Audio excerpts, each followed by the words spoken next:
Ciao a tutti e finalmente iniziamo a cantare i vocali.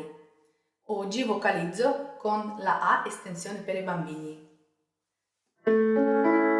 Facciamo da 3 note, da piena voce, passando in testa quando capita, perché ogni bambino ha il suo passaggio molto leggero, dipende che età ha.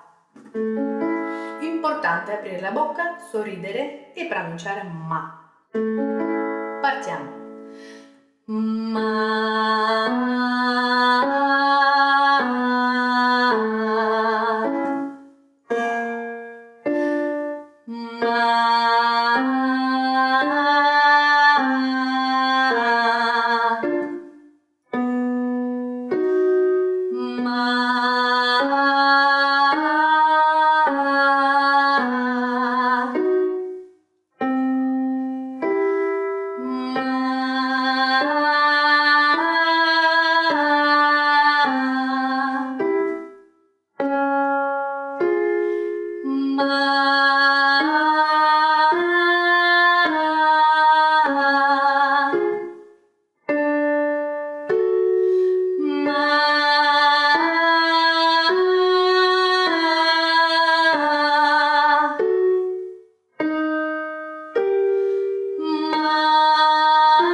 Una in alto e dopo torniamo.